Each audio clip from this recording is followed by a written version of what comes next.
दोस्तों, आज की कहानी है बहू तुम तो समझी हो। दोस्तों, कहानी शुरू करने से पहले अगर आपने हमारे चैनल को सब्सक्राइब नहीं किया है तो सब्सक्राइब कर लीजिए ताकि आपके पास पहुंचे हर नया वीडियो। अब ज्यादा विलंब ना करो। रात गहराने के साथ साथ कोहरा बढ़ता चला जाएगा और फिर ड्राइवर को दिक्कत होगी गाड़ी चलाने में। सुदेश जी मधु से बोले, जी बस चल रही हूँ, इसको छोड़कर जाने का मन ही नहीं कर रहा। काश मैं इसको अभी अपने साथ ले जा पाती। बलैया लेते नहीं थक रही। ही मधुरिमा अपने होने वाली बहू कनिका की इतनी मन मोहिनी है कि इसके चेहरे से तो नजर हटाने का तो जैसे मन ही नहीं कर रहा। अरे क्यों परेशान हो रही हो, जल्दी ही बारात लेकर आएंगे और कनिका को धूमधाम से ब्याह कर ले चलेंगे। फिर खूब लाड प्यार करना अपनी बहू का।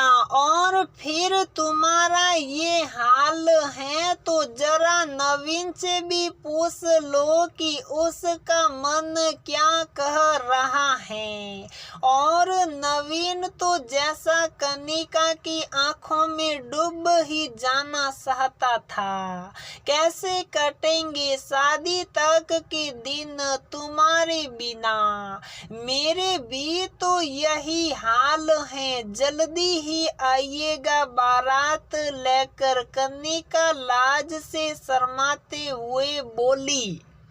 और सभी लोग कनिका के परिवार वालों से विदा लेकर चल दिए। मधुरिमा तो फिर भी बार बार मुड़कर कनिका को ही देख रही थी। जरूर पंडित जी को रिश्वत देकर शादी का मुहूर्त जल्दी निकलवाना पड़ेगा, क्यों नवीन।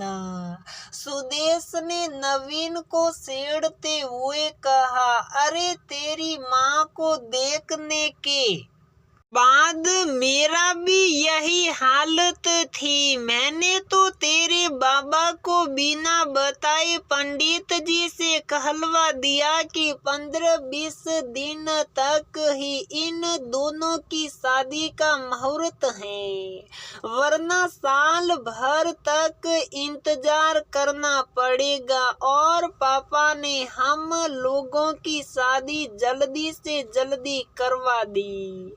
और ठहाका मारकर हंस पड़े सुदेश।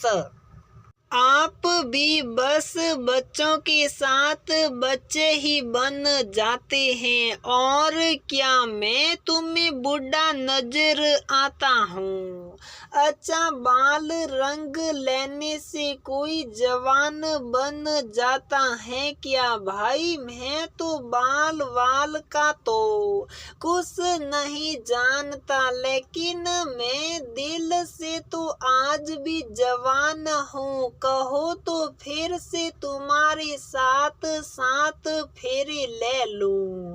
बस मौका मिला नहीं कि शुरू हो गई आपकी शरारतें। मधुरिमा लज्जाते हुए बोली, पापा सही तो कह रहे हैं मम्मी।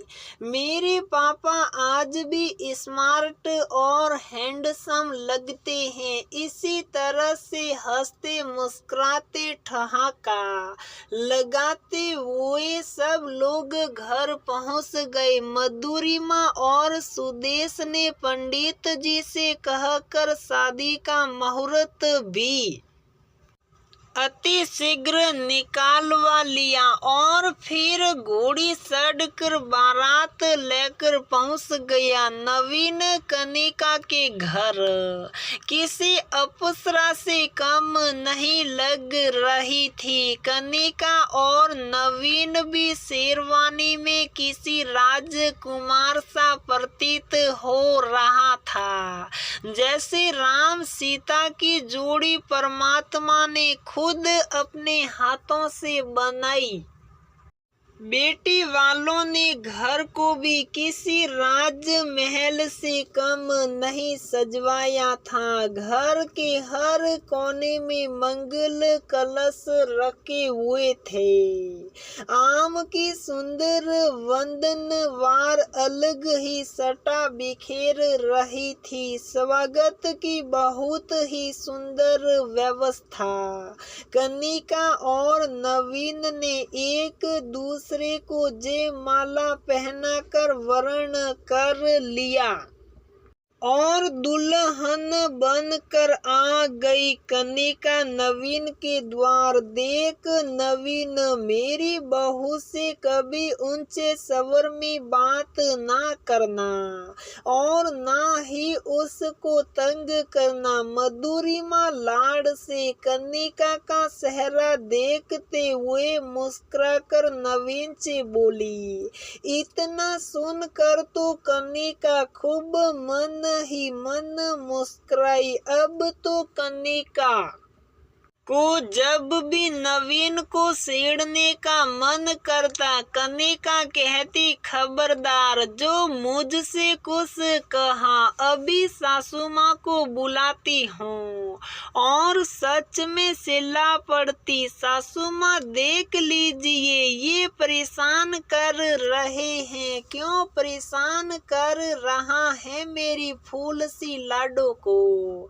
नहीं मम्मी, मैं कुछ भी नहीं कर रहा। नवीन खिसी याते हुए बोलता और कनिका ने तो जैसे नवीन की कमजोर नस पकड़ ली। उसको जो भी जिद नवीन से पूरी करवानी होती तो तुरंत आवाज लगाती, सासू माँ, और नवीन मान जाता।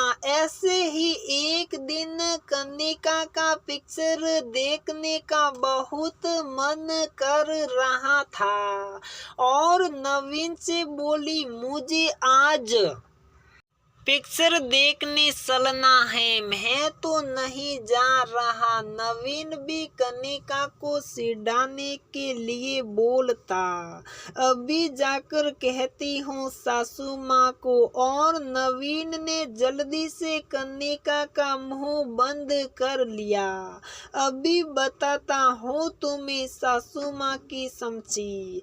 मैं तो सासू माँ की समझी हमेशा ही रहूंगी। इतनी प्यारी सासू माँ जो मिली है मुझे। इसी तरह हंसते मुस्कुराते मस्ती भरा माहौल घर में बना रहने लगा। जिस घर में जल्दी किसी की आवाज नहीं सुनाई पड़ती थी, अब वहाँ खूब मस्ती ही मस्ती सुनाई देती। मधुरिमा अपनी बहू से बहुत प्रसन्न रहती और कनिका भी अपनी सासू माँ को बहुत दिलो जान से चाहती।